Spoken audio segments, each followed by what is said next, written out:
तो आप घुस गए अंदर। इस वक्त इटावा जिला अस्पताल में है, जहां की अव्यवस्थाओं को हम आपको दिखाने का प्रयास करते हैं। ये एक दिव्यांग शौचालय है, जहां आप देख सकते हैं कांग्रेस के जो वरिष्ठ नेता हैं यहाँ पहुंचे हुए हैं। जिस तरीके से यहाँ अव्यवस्थाएं देखने के लिए मिल रही हैं, उसको लेकर बातचीत करेंगे। जहां एक हेडलाइन लिखी हुई है, चाबी इमरजेंसी विभाग से प्राप्त करें। एक तरफ महिलाएं, एक तरफ पुरुष जो शौचालय यहाँ पर बने हुए हैं, इसको लेकर क्या कुछ इन्होंने देखा है, क्या कुछ कहना चाहते हैं। जिस तरीके से आपने दिव्यांग शौचालय को देखा, ताला लटका हुआ काफी समय से, क्या कहेंगे? लगातार प्रशासन यहाँ नींद की में सोया हुआ है। आप देखिए साफ साफ यहाँ लिखा है दिव्यांग शौचालय। शौचालय में ताला डला हुआ है। कोई भी दिव्यांग व्यक्ति पहले आए, फिर वो इमरजेंसी जाए, इमरजेंसी से चाबी लेके आए, तब अपनी शौच करे। क्या यह संभव है दिव्यांग के लिए? अगर वो दिव्यांग व्यक्ति अकेला आया हुआ तो संभव है? ये शासन और प्रशासन इसमें सोया हुआ है। बगल में आप रैन बसेरा देख लीजिए, रैन बसेरा में पानी टपक रहा है, महिला बाहर सोई हुई है और वहां पर पानी, सारे कंबल, सारे बेड गीले पड़े हुए हैं।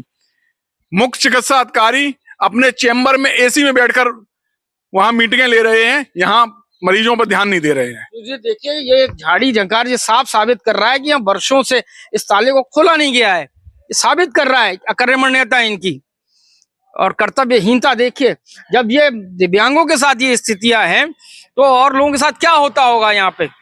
जिस तरह आप जिला अस्पताल में देख रहे हैं, लगातार अव्यवस्थाएं बनी हुई हैं। जिला अधिकारी के भी निर्देश है, सरकार भी निर्देश जारी करे, इस मरीजों के लिए व्यवस्थाएं होनी चाहिए। ये शौचालय लाखों खर्च करके बनाए गए हैं, पानी की व्यवस्था की, ये लोग कुछ भी नहीं है देखने के मिल रहा है। हमारा जो जिलाधिकारी से विनम्र अनुरोध है कि आकर वो व्यवस्थाओं को देखें और ये सब जो वहाँ पे चल रहा है वो देखते जाएं। और पीछे की स्थितियां पूरे आप कैंपस में देख लीजिए, पूरा जितना है सब में जगह यही स्थिति है। पानी की व्यवस्था आपने देखी ली और सारी चीजें आप देखिए। यहाँ पे नागरिक सुविधाएं जो भी होनी चाहिए नहीं है, और सिटीजन चार्टर जो होता है उसका पालन नहीं हो रहा है। रोगियों के लिए जो चार्टर बना हुआ है उसका पालन नहीं हो रहा है। तो ये सब चीजें संवेदनहीनता और जनता के प्रति लापरवाही और कमीशनखोरी साफ साफ साबित करती है। दवाइयां सब अंदर की बाहर को जो दुकानें हैं उनको लिखी जा रही हैं, और ऐसा क्यों किया जा रहा है जबकि दवाइयां अंदर उपलब्ध हो सकती हैं, लेकिन वो उनको ना लिखकर बाहर की दवाइयां लिखी जा रही हैं।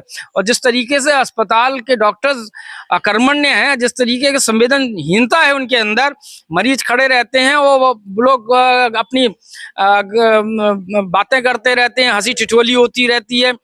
समय आधा घंटा तक हमने देखा महिलाएं वहां पर इमरजेंसी में पड़ी कराती रहती हैं, कुछ नहीं है उनके। अगर आप इमरजेंसी के अंदर जाके शौचालय देख लें तो इतनी खराब स्थिति में है कि वो आप सोच नहीं सकते कि कोई सरकारी अस्पताल में इतना संवेदनहीनता हो सकती है।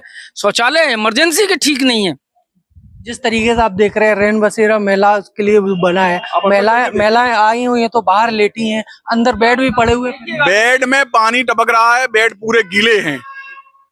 और आप समझिए, सामने मुख्य चिकित्सा का अस्पताल और सामने रैन बसेरा, कोई ध्यान देने वाला नहीं है। सरकार महिलाओं के सम्मान की बात कर रही है। जिस तरीके से देखा जाए, सरकार अगर महिलाओं के सम्मान की बात कर रही होती तो हमारी बहन बेटी इस तरह से बाहर न डली होती। मैं सरकार से ये मांग करता हूं कि जल्द से जल्द इन अधिकारियों के खिलाफ कार्रवाई हो और इन रैन बसेराओं को ठीक कराया जाए। तो ये कांग्रेस के वरिष्ठ नेता हैं जो कि जिला अस्पताल में पहुंचे हुए हैं। पहली तस्वीर ये थी जहां दिव्यांग शौचालय बना है लेकिन ताले लटके हुए हैं काफी समय से। दूसरी समस्या ये जो महिला रैन बसेरा बना हुआ है, यहाँ पर जो बेड है उस पे पड़े हुए, लेकिन ऊपर से जो पानी है वो टपक रहा है। जिस तरीके से ये यहाँ देखेंगे, आरओ वाटर प्लांट जो है वो बना हुआ है, लेकिन इसमें कभी भी पानी देखने के लिए नहीं मिलता है। और भीषण गर्मी के बीच में इसके अंदर से आरओ का जो सिर्फ यहाँ पर जो हेडलाइन है वो लिखी रह गई है, और यहाँ पर लिखा हुआ है शुद्ध सादा जल। सिर्फ लिखा है लेकिन सादा क्या, कोई जल यहाँ से नहीं निकल रहा है।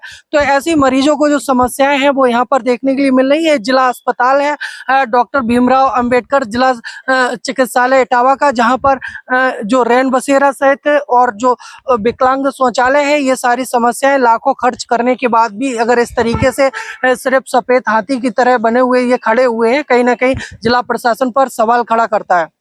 नहीं, ऐसा है कि ये इसके लिए मरम्मत के लिए और इसमें जो क्षति नहीं, इसके अलावा कई और चीजों के लिए हमने जो है इसका लिखे शासन को लिखा है। सड़क भी बननी है, आवासों की भी मरम्मत होनी है और कई तरह के और काम अच्छे खासे होने, इसमें काफी धन की आवश्यकता होती है। तो वो बड़े बड़े कार्यों के लिए हमने ऊपर महानिदेशालय में लिखी है चिट्ठी। तो जब वहां से धन आ जाएगा, स्वीकृत हो जाएगा, ठीक है, तो स्वीकृत हो जाएगा तो तुरंत उसके आगे फिर उनको मरम्मत कराने के लिए कार्रवाई की जाएगी। सर, दिव्यांगों का जो शौचालय बना है सालों से बंद पड़ा है, उसके बाहर घास खड़ी है इतनी बड़ी बड़ी, बंद नहीं है उसमें सर उसमें ये भी लिखा है कि चाबी लेने के लिए इमरजेंसी। हाँ जी, क्या लगता है सर दिव्यांग वहाँ से वो ये होता है जो जब से बना वो पुराना। नहीं नहीं नहीं, ऐसा नहीं है, आप जाके देखिए, अभी देखिए ठीक है। अरे नहीं, तो आप घुस गए अंदर? नहीं, जब ताले पड़ा नहीं नहीं नहीं, सालों से देखिए, सालों से कई हमेशा ये व्यवस्था, आप बात करने देंगे ना, सब सामान व्यवस्था जो है वहां पे इसी तरह की चली आ रही है। जिसको आवश्यकता होती है चाबी लेके उसको इस्तेमाल कर सकता है।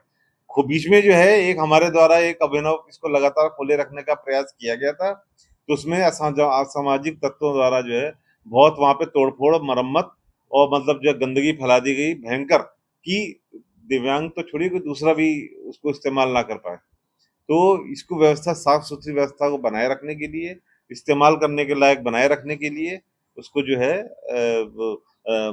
ताला चाबी वहां पे उपलब्ध रहती है, जिसको आवश्यकता हो वो इस्तेमाल करे, बंद करके फिर चाबी दे दे। सर, शासन ने जिस हिसाब से स्वीकृति धनराशि दी है, अभी दी नहीं है, अभी दी नहीं है। के लिए जो बना खड़ा है, हिसाब से बनाया गया है, तो खुलना चाहिए 24 घंटे। अगर जो भी दिव्यांग आ गया उसे अगर पेट में दर्द या जो भी टॉयलेट के लिए जाएगा, क्या करीब 150 मीटर इमरजेंसी जा पाएगा?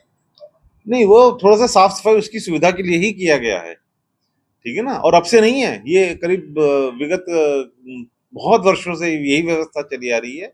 तो उसी वही व्यवस्था आगे अभी कायम है और उसमें जो है ये रखा जाता है कि आवश्यकता अनुसार जो है चाबी ले, ताकि साफ सुथरे और बाकायदा इस्तेमाल करने लायक वो बने रहे। क्या इस तरह का निर्देश जो है शासन की तरफ से दिए गए कि ताला लगा कर रखते हैं? नहीं, ऐसा निर्देश नहीं है, लेकिन हमसे पहले के जो पूर्वत सीएमएस वगैरह जो रहे हैं, वो ऐसी ही व्यवस्था कायम की गई जिसको कारगर पाया गया है। आरओ प्लांट भी बंद है, गर्मी भीषण पड़ रही है। नहीं नहीं, आरओ प्लांट नहीं है, पानी की व्यवस्था लगभग सभी जगह है। समय समय पे जो है कुछ लोगों द्वारा जो है उसमें तोड़फोड़ करके जो है कुछ व्यवस्था में खलल डालने के प्रयास किए गए थे, किए जाते रहे हैं, जिसकी हमने सूचना स्थानीय पुलिस प्रशासन और एसएसपी साहब को भी हमने दे दी थी। तो जब होती है, कोई टूट फूट होती है, तो उसकी मरम्मत करा के उस व्यवस्था को सुचारू बनाने का प्रयास किया जाता है। सर, यहाँ पे सफाई कर्मी भी तो इतने हैं कि सफाई कर्मी अगर चाहे तो वो तो करते हैं, सब सफाई करते हैं, लेकिन नहीं रहता है। दिख रहा है कि सब कुछ चेंबर का वो है ब्लॉक। नहीं नहीं नहीं, वो उधर थोड़ा सा देखिए महिला की तरफ में पड़ जाता है अस्पताल, जो है अधिकतर जो है उसके वहीं की तरफ से ज्यादा अधिक मरीज आते हैं, तो वो ज्यादा दिक्कत आ जाती है। तो क्या सर कंपटीशन है महिला की तरफ से आए या जेंट्स की तरफ से आए? नहीं, ऐसा कुछ नहीं है, ठीक है।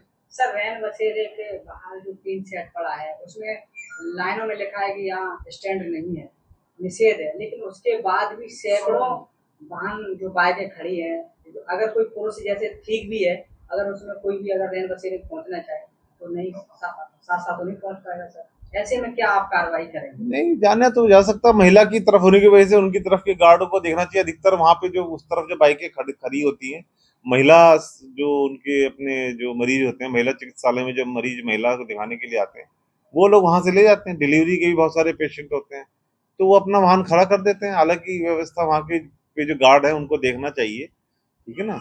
जिस हिसाब से सर यहाँ कांग्रेस नेता में भी आपको समस्याएं व्यक्त कराई, जो आपके संज्ञान में भी शायद आई होंगी, वो यही समस्या है बेसिकली। इन समस्याओं को निराकरण करना है। नहीं, अब छत पर टपकने की जो बताई है उसके लिए तो हम शासन को पहले लिख भी चुके हैं, एक बार फिर भेज देंगे। नया वित्तीय वर्ष जैसे शुरू हो गया, हम फिर मांग करेंगे इसके लिए, जो है जैसे धन उपलब्ध हो जाएगा तो आगे कार्य कराया जाएगा। अच्छा सर, डॉक्टर शिवानी आज भी है, और आज भी डॉक्टर शिवानी और ये जो है 26 फरवरी से जी यहाँ पे, और नहीं आएंगी तो वेतन नहीं मिलेगा ना, सीधी बात है। जितने दिन नहीं आएंगी उतने दिन का वेतन नहीं मिलेगा, एब्सेंट लगाई जाएगी, खत्म बात। ये तो स्पष्ट नियम है। नहीं तो सर इसके लिए कोई सार्वजनिक तो होता नहीं है कि कितने दिन आए कितने, ये तो आपके संज्ञान में रहता है। हाँ, नहीं, वो देखते हैं ना, उनके विभागाध्यक्ष। आरोप आते हैं। नहीं, हमारे हम विभागाध्यक्ष, नहीं, विभागाध्यक्ष से हम इसमें रिपोर्ट लेते हैं, ठीक है, वो जैसा बताएंगे। सर इस तरीके का रवैया सोशल मीडिया वो पुराने देखिए पुराने कोई चीज यहाँ पे है सर। पहले जो भी रहा हो उससे हम वाकिफ नहीं है, ठीक है, लेकिन अब जैसा होगा ऐसे कर्मचारी ऐसा तो नियम कोई बना होगा जो लापरवाह लगातार लापरवाही बरत रहा है तो कार्रवाई हो सके। नहीं होगा, कार्रवाई भी होती है, ठीक है, शासन बाकायदा प्रक्रिया निर्धारित कर रखी है। अच्छा सर, कार्रवाई प्रक्रिया के आधार से लगातार समस्या इस तरीके की। हाँ क्या करें, सर नीतू मैडम पे जो मंत्री जी आए थे उनका क्या होगा? वो तो सीएमओ साहब ने जांच करी थी, उन्होंने जांच रिपोर्ट बना के लखनऊ भेज दी है शासन में, तो शासन जैसा निर्णय और जो कुछ करेगा वो देखा जाएगा, जैसा भी बताएंगे वैसा करा जाएगा। तो अभी सर पद और सब कुछ उनके बरकरार है? नहीं पद नहीं, प्रभारी पद से हट गई हैं, विभाग में तो काम करेंगी ना वो। नहीं विभाग में हट गई सर, ये सर कैसे मालूम पड़ा क्योंकि उसी कुर्सी पे बैठ के नहीं नहीं नहीं और उनका नहीं, नाम नहीं। प्लेट भी लगा है, सब लेकिन कुछ नाम प्लेट तो लगा है, वो अलग बात है, वो जांच रिपोर्ट पे जैसे फाइनल आएगा, अभी कुछ साबित तो जैसा हो जाएगा, शासन जैसा निर्देश करेगा तो उस हिसाब से फिर करेंगे हम आगे पक्के तौर पे। हमारी तरफ से प्रभारी के पद से हट गई हैं, डॉक्टर नितिन के पास है वैसे, डॉक्टर नितिन तो सर कभी अगले हैं। कुर्सी पे लेकर जाते हैं। नहीं आप हर समय या तो बैठिए यहाँ पे, बैठते हैं यहाँ पे,